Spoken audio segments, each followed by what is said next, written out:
வணக்கம். ஆகாஷவாணி.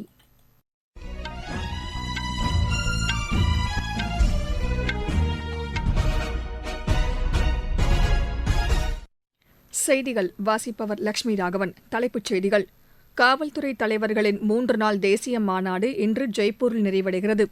உலக முதலீட்டாளர்கள் மாநாடு இன்று சென்னையில் தொடங்கியது. சர்வதேச பட்டம் விடும் திருவிழா அகமதாபாத்தில் இன்று தொடங்கியது. பங்களாதேஷில் பொதுத் தேர்தலுக்கான வாக்குப்பதிவு தற்போது நடைபெற்று வருகிறது. பிரிட்டன் ஓபன் ஜூனியர் ஸ்குவாஷ் போட்டியில் இந்தியாவின் அனாஹத் சிங் இறுதி ஆட்டத்திற்கு முன்னேறியுள்ளார். இனி விரிவான செய்திகள். காவல்துறை தலைவர்களின் 3 நாள் தேசிய மாநாடு இன்று ஜெய்ப்பூரில் நிறைவடைகிறது. பிரதமர் திரு நரேந்திர மோடி, மத்திய உள்துறை அமைச்சர் திரு அமித் ஷா இன்று நடைபெறவுள்ள முக்கிய அமர்வுகளில் பங்கேற்கின்றனர். பிரதமர் தொடர்ந்து 2ஆம் நாளாக இன்றைய கூட்டத்தில் பங்கேற்றுள்ளதாக எமது செய்தியாளர் தெரிவிக்கிறார். நாட்டின் பொருளாதார வளர்ச்சியில் தமிழகம் முக்கிய பங்கு வகிக்க வேண்டும் என்ற நோக்கில் தமது அரசு செயல்பட்டு வருவதாக முதலமைச்சர் திரு மு.க.ஸ்டாலின் கூறியுள்ளார். உலக முதலீட்டாளர்கள் மாநாட்டினை மத்திய தொழில் மற்றும் வர்த்தகத்துறை அமைச்சர் திரு பியூஷ் கோயலுடன் இணைந்து இன்று சென்னையில் தொடங்கி வைத்து அவர் பேசினார். பொருளாதார வளர்ச்சியில அதிவிரைவு பாதையில பயணித்துக் கொண்டிருக்கும் தமிழ்நாட்டுக்கு கூடுதல் முதலீடுகளை ஈர்க்கும் மூலமாக மேலும் தொழில் வளர்ச்சிக்கு இந்த மாநாடு வழிவகுத்து கொடுக்கும்.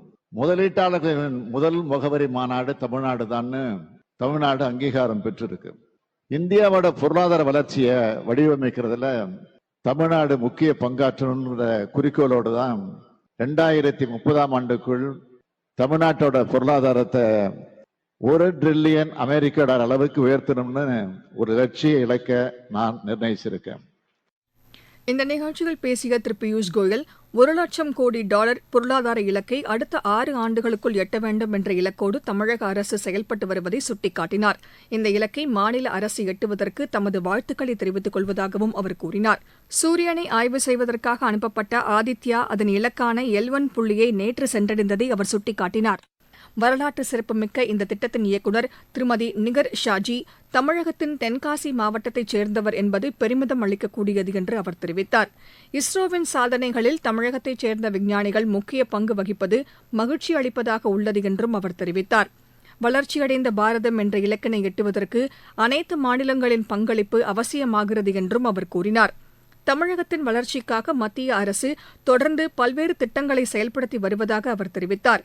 பிரதமர் திரு நரேந்திர மோடி அண்மையில் 20,000 கோடி ரூபாய் மதிப்பிலான வளர்ச்சித் திட்டங்களை திருச்சியில் தொடங்கி வைத்ததாகவும் திரு பியூஷ் கோயல் கூறினார்.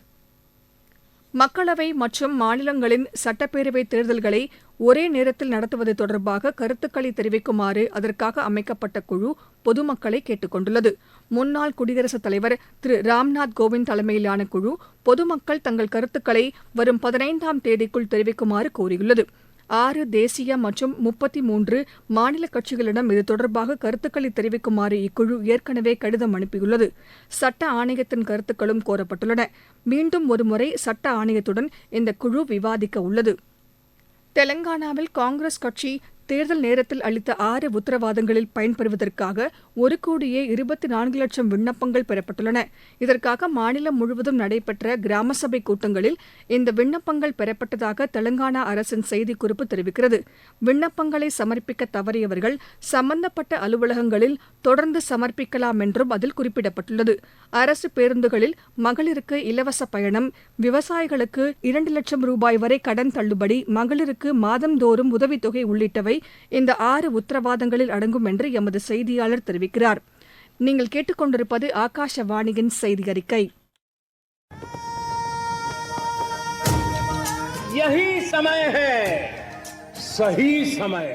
இதுதான் வேளை, சரியான வேளை. ஒவ்வொரு தேசத்தின் வளர்ச்சி பயணத்தின் போதும் தேசம் முன்வந்து புதிய உறுதிப்பாடுகளோடு முன்னேற்ற பாதையிலே பயணிக்கக்கூடிய அற்புதமான ஒரு வேளையும் பிறக்கும். புதிய பாரதத்தின் துவக்கத்தின் இது அமுத காலம். இதுவே கோடானு கோடி நாட்டு மக்களுடைய உறுதிப்பாடாகும். அமுத காலம் 25 ஆண்டுகளுக்கு ஆனது.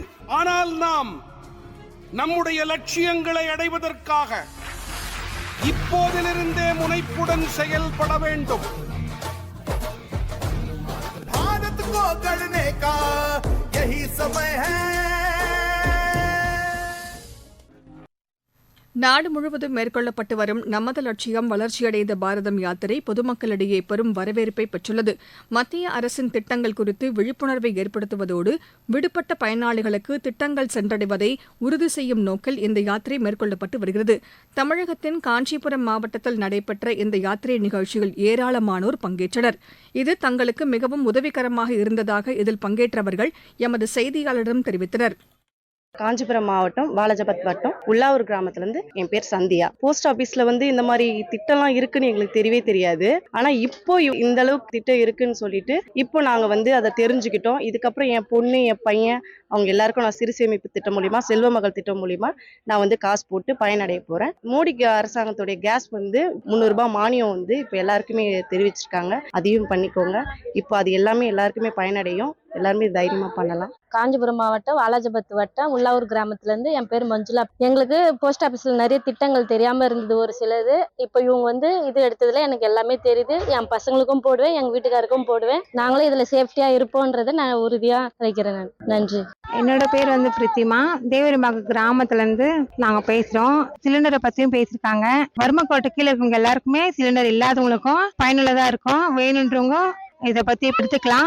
மோடி திட்டத்துல இருந்து சிலிண்டரை பத்தி நாங்க எடுத்திருக்கோம். வாங்காதவங்க இனிமே வாங்கிக்கலாம். அது உங்களுக்கு எல்லாருக்குமே பயனுள்ளதா இருக்கும்.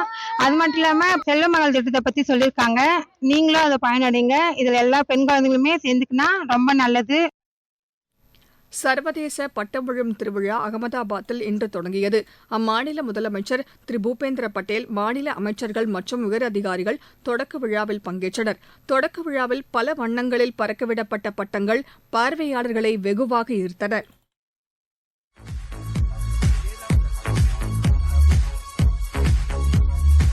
So come on Ahmedabad, let's enjoy the beautiful International Kite Festival 24 by Gujarat Tourism. 7th to 30th of January. And every day you can enjoy the beautiful cultural shows in evening here. Gujarat மாநில சுற்றுலாத்துறை ஏற்பாடு செய்துள்ள இந்த திருவிழா வரும் 30ஆம் தேதி வரை நடைபெறும். பங்களாதேஷில் பொதுத் தேர்தலுக்கான வாக்குப்பதிவு தற்போது நடைபெற்று வருகிறது. 300 உறுப்பினர்களை தேர்ந்தெடுப்பதற்காக நடைபெறவுள்ள இந்த தேர்தலில் 90 மகளிர் உட்பட 1970 வேட்பாளர்கள் களத்தில் உள்ளனர். 28 அரசியல் கட்சிகள் சார்பில் வேட்பாளர்கள் நிறுத்தப்பட்டுள்ளனர். இதைத் தவிர 747 சுயேட்சை வேட்பாளர்களும் இந்த தேர்தலில் போட்டியிடுகின்றனர். ஆளும் அவாமி லீக் கட்சி 266 தொகுதிகளில் போட்டியிடுகிறது. எஞ்சிய இடங்கள் கூட்டணி கட்சிகளுக்கு ஒதுக்கப்பட்டுள்ளது. 2009ஆம் ஆண்டு முதல் ஆளும் அவாமி லீக் கட்சியின் தலைவர் திருமதி ஷேக் ஹசீனா ஆட்சி பொறுப்பில் உள்ளார். பஞ்சாப், ஹரியானா, சண்டிகர், உத்தரப்பிரதேசம், பீகார் மற்றும் ஜம்மு காஷ்மீரின் ஒரு சில பகுதிகளில் இன்று காலை முதல் கடும் பனிமூட்டம் நிலவியது. மத்திய பிரதேசம், திரிபுரா, ராஜஸ்தான் ஆகிய மாநிலங்களிலும் பனிமூட்டம் காணப்பட்டதாக வானிலை ஆய்வு மையம் தெரிவித்துள்ளது. இது அடுத்த சில தினங்களுக்கு நீடிக்கும் என்றும் அறிவிக்கப்பட்டுள்ளது. தில்லியிலும் கடும் பனிமூட்டம் காணப்படுகிறது. இதன் காரணமாக 5ஆம் வகுப்பு வரை பள்ளிகளுக்கு வரும் 12ஆம் தேதி வரை விடுமுறை அறிவிக்கப்பட்டுள்ளது. இதற்கிடையே தமிழகத்தின் ஒரு சில பகுதிகளில் இன்று மழைக்கு வாய்ப்பிருப்பதாக வானிலை ஆய்வு மையம் கூறியுள்ளது. செங்கல்பட்டு, விழுப்புரம், கடலூர் மாவட்டங்களுக்கு உட்பட்ட ஒரு சில பகுதிகளில் இன்று கனமுதல் மிக கனமழை பெய்யக்கூடும் என்றும் தெரிவிக்கப்பட்டுள்ளது. சென்னை மற்றும் புறநகர் பகுதிகளில் அதிகாலை முதல் பரவலாக விட்டுவிட்டு மழை பெய்து வருகிறது. விளையாட்டுச் செய்திகள். பிரிட்டன் ஓபன் ஜூனியர் ஸ்குவாஷ் போட்டியில் இந்தியாவின் அனாகட் சிங் இறுதியாட்டத்திற்கு முன்னேறியுள்ளார்.